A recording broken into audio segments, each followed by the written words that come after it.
자, 안녕, 민규쌤입니다. 43페이지 이제 일본사 문제풀이 같이 해보도록 하겠습니다. 자, 최근 4개년간 기출 주제 보시면 되게 여러 가지 나오긴 했으나, 기본적으로 에도막부를 가장 중점적으로 보면 되고요. 그리고 이제 고대의 나라 시대와 헤이안 시대를 명확하게 좀 구분을 하는 게 필요하다. 자, 그 정도로 보시고요. 사실은 5단원에 들어가면 일본 근현대사가 일부 좀 나올 수 있는데 실질적으로 일본사가 전체 통틀어서 한 문제 정도 나오는 것이 일반적이니까 너무 막 깊게 몰입해서 볼 필요는 없을 것 같습니다. 그래서 기출 선지도 한번 쭉 체크를 해 보시고요. 바로 문제풀이 가도록 하겠습니다. 자, 첫 번째 보시죠. 다음 자료는 어느 시대의 일본의 수도를 나타낸 것이다 라고 되어 있습니다. 자, 기본적으로 일본은 우리가 어떤 왕조 이렇게 부르는 것이 아니라 수도가 어디였느냐에 따라서 그 일본의 시대 명칭을 보통 붙인다라고 했습니다. 그래서 각 수도가 어디였는지 명확히 파악해야 한다. 자, 지금 헤이조쿄라고 나와 있죠. 그리고 지금 보면 당시에 궁궐이 있고 그 아래로 주작대로라고 하는 큰 도로가 크게 뻗어 있습니다. 이게 사실은 중국 당나라의 영향을 받았다라고 보통 보는 게 일반적입니다. 헤이조쿄를 수도로 했고 도다이사라고 하는 절이 만들어졌고 지금 궁궐이 계획적으로 지금 도로가 형성되어 있습니다. 헤이조쿄를 수도로 했던 요 시대 나라 시대가 되겠죠. 나라 시대 헤이조쿄 그리고 헤이안 시대 헤이안쿄였습니다. 자, 1번 국풍문화가 발전하였다. 기본적으로 헤이안 시대입니다. 그래서 기본적으로 갖고 있어야 되는 것 중에 하나가 이 헤이조쿄라는 곳을 수도로 삼았던 나라 시대에는 주로 당나라의 영향을 많이 받았다라는 것이죠. 그래서 예를 들어서 견당사 혹은 견신라사를 파견했었다. 자, 겐지 이야기가 서술된 것 역시 헤이안 시대고요. 고사기, 일본 사기리긴 편찬되었다. 이게 정답이 되겠죠? 자, 조닌 문화가 발달한 것 에도 시대입니다. 자, 상인과 수공업자층을 조닌이라고 불렀습니다. 자, 5번 쇼토쿠테자의 해 불교 진흥책이 실시되었다. 야마토 정권 시기 이렇게 보시면 되겠네요. 오른쪽입니다. 가나 시대에 대한 설명으로 옳은 것은 자, 중국의 장안성을 본떠서 헤이조큐를 건설했다. 만엽집을 편찬했다. 그리고 도다이사라고 하는 절이 건립되었다. 아까 봤었던 나라 시대가 되겠죠. 그리고 나 보시면 국풍 문화가 발달하면서 중국의 문화적 영향으로부터 점차 벗어나기 시작했다. 겐지 이야기는 이 시대의 귀족 생활을 다룬 소설이다. 바로 헤이안 시대가 되겠습니다. 자, 선지 보시죠. 다이카게 신이 단행되었다. 이거 645년에 기존의 호족 세력을 제거하고 중앙 집권을 추진하려던 일종의 개혁이었습니다. 야마토 정권 시기고요. 2번 쇼토쿠테자가 불교를 후원하였다. 나라시대 이전 역시 야마토입니다. 3번 가나 문자가 사용되었다. 바로 헤이안 시대. 이게 정답이 되겠죠. 그래서 헤이안 시대 기본적으로 일본 전통의 문화, 국풍 문화가 발달하면서 일본의 문자, 가나 문자가 만들어지고 사용되었습니다. 4번 일본 서기와 고사기가 편찬되었다. 나라 시대고요. 5번 봉건제가 발달했다. 이거는 봉건제라고 하면 일본은 막부 정권이 등장해야겠죠. 그러니까 가마쿠라 막부 정도는 되어야 이런 얘기를 쓸 수 있다. 자, 내려가겠습니다. 밑줄친 이 시대에 있었던 사실로 옳은 것은 자, 이 시대에 보시죠. 중간에 보시면 수도 헤이안쿄의 변화된 모습을 가나 문자로 섬세하게 묘사하고 있다. 그리고 이 시대의 생활 모습이 담긴 와카라고 하는 문학이 다수 포함되어 있죠. 자, 헤이안쿄 가나 문자 와카 보시면 이거 헤이안 시대라는 걸 알 수 있죠. 자, 1번 도다이사가 창건된 것 나라 시대고요. 견당사 파견이 중단되었다. 이게 맞습니다. 기본적으로 헤이안 시대 국풍 문화가 발달하면서 더 이상 우리가 당나라로부터 뭔가를 받아들이는 것이 아니라 우리 스스로의 고유의 문화를 찾자라는 움직임이 나타났죠. 자, 그리고 좀 더 보면 헤이안 시대가 기본적으로 794년부터 대략 12세기 후반까지 쭉 1185년까지 이어집니다. 자, 이 시기가 되면 당나라도 이미 안사에 난 이후에 기존의 이런 질서가 조금씩 흔들리는 상황이었어. 그래서 우리가 맹목적으로 계속 당나라만 배울 것이냐 라는 의문을 갖게 되는 이런 내부 여론이 형성되기도 했습니다. 자, 다이카게 신이 단행되었다. 기본적으로 야마토 정권이죠. 645년이었고요. 명나라와 감합무역, 요거 무로마치 막부, 그리고 산킨 코타이 제도, 요거 에도 막부 시기에 중앙 집권적 봉건 체제라는 것이죠. 자, 오른쪽입니다. 가에 들어갈 내용으로 가장 적절한 것은 몽골 격퇴 진실 이렇게 나와 있습니다. 자, 몽골 세력의 침략을 받았던 요 막부, 기본적으로 가마쿠라 막부였죠. 가마쿠라 막부. 자, 가마쿠라 막부 시기의 내용을 찾으면 됩니다. 1번 물자를 납품하는 조인, 상인, 수공업자 계층이 등장했던 요 에도 막부 시기입니다. 자, 귀국 보고를 하는 견당사가 주로 파견된 건 나라 시대고요. 가마쿠라에 집결하는 무사, 요게 정답이 되겠죠. 당시 막부 정권의 소재지였던 가마쿠라에 무사들이 집결하고 이제 출정을 나가는 이런 모습입니다.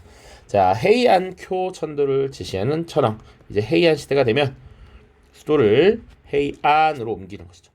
감합무역을 위해 출항하는 상인 무로마치 막부라고 보시면 되겠습니다. 자, 45페이지. 가 막부에 대한 설명으로 옳은 것은 이라고 되어 있습니다. 쇼군이 가키스의 변으로 피살되고 가의 권위는 점차 실추되었다. 대교 반란이 빈번해지면서 다이묘에 대한 통제도 약화되었다. 이후 호소가와 가스모토와 야마나 모치토요의 대립이 고조되었고 대란이 발발하였다. 교토는 주요 전장이 되어 큰 피해를 입었다. 이를 계기로 가의 정치적 영향력이 위축되었고 다이묘들이 패권을 다투는 상황이 한 세기가량 이어졌다. 자, 일단 요거 기본적으로 쇼군이라는 존재가 있는 걸 보면 이게 막부구나. 여기 문제도 나와 있고요. 기본적으로 다이묘들이 패권을 다툰다 라는 것, 요것은 기본적으로 전국시대 혹은 센코쿠 시대가 시작되었다 라는 것을 의미하죠. 그러니까 지금 이 센코쿠 시대가 벌어졌던 거, 당시의 막부 무로 마치 막부가 되는 것이죠. 자, 여기 나와 있는 이 교토도 사실 교토라는 이 구역 내에 무로마치가 있습니다. 자, 그래서 요거 무로마치 막부에 대한 것이구나. 그리고 정답은 바로 나올 수 있겠죠. 순서대로 봅시다. 1번 헤이조쿄로 천도하였다. 나라시대가 되겠죠. 나라시대. 원나라의 침입을 막아낸 것은 가마쿠라 막부. 그리고 가만무역을 전개했다. 이게 무로마치 막부 맞죠.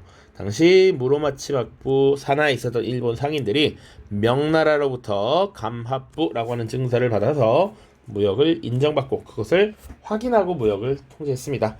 자, 다이카게 신을 추진하였다. 야마토 정권이고요. 메이지 유신을 단행하였다. 당연히 메이지 정부가 되겠죠. 에도 막부에서 메이지 정부로 넘어가는 요 시기였다. 자, 오른쪽 2024 구모입니다. 자, 밑줄 친 막부 시기에 있었던 사실로 옳은 것은 자료는 네덜란드 동인도에서 어쩌고저쩌고 엥겔베르트 캠퍼는 이 여정에 2차례나 참여하여 막부의 쇼군을 아련하였다. 그리고 디드로 등이 주저하여 편찬한 백과전서에 반영되는 등 당대 유럽치 신사회에도 큰 영향을 끼쳤다. 유럽인들과의 교류가 있죠. 특히 지금 네덜란드와 교역을 하고 있다라는 거. 그러니까 유럽인들과 교역을 할 정도가 되면 훨씬 더 현대에 가까워지고 있다라는 것이고요. 네덜란드인과 독점적으로 지금 교역을 하도록 했던 것, 에도 막부죠. 에도 막부. 자, 사실 옳은 것을 고르면 되죠. 1번 조린층이 성장했다. 이게 정답이 됩니다. 그래서 당시 상인과 수공업자들이 이제 문화를 향유하는 조닌 문화가 발달했다. 그래서 우키요에 가부키 이런 것들이 많이 발달하였죠. 자, 헤이조쿄가 건설되었다. 나라 시대고요. 오키나와 현이 설치되었다. 이건 훨씬 뒤의 일입니다. 메이지 정부 시기고요.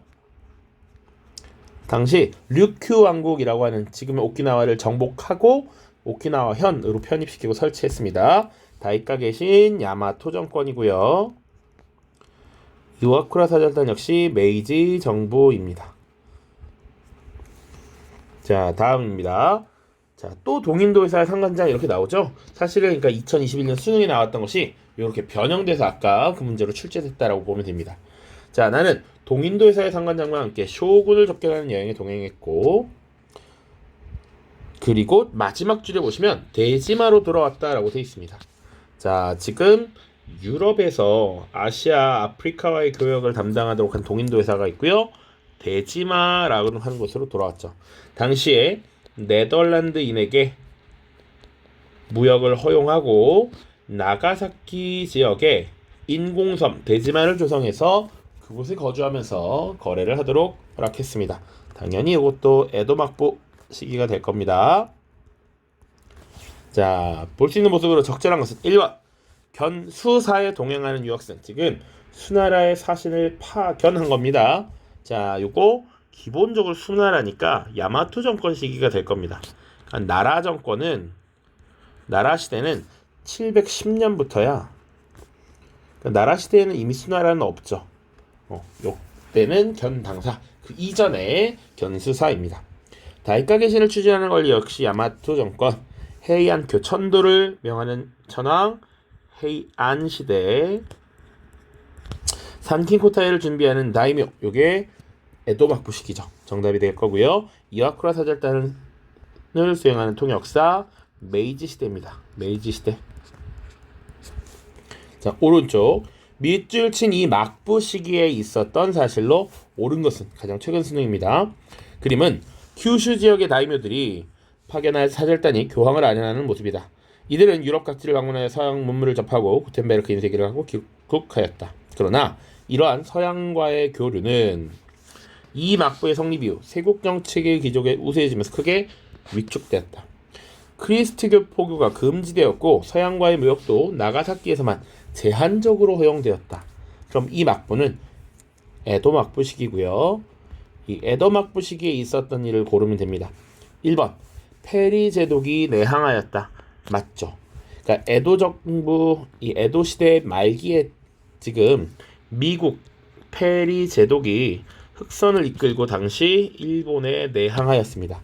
그래서 나중에 이 에도 막부 시기에 미일 화친 조약이라는 거 체결하고요. 그리고 미일 수호 통상 조약이라는 것까지 체결을 하게 되죠. 각각 1854년, 1858년입니다.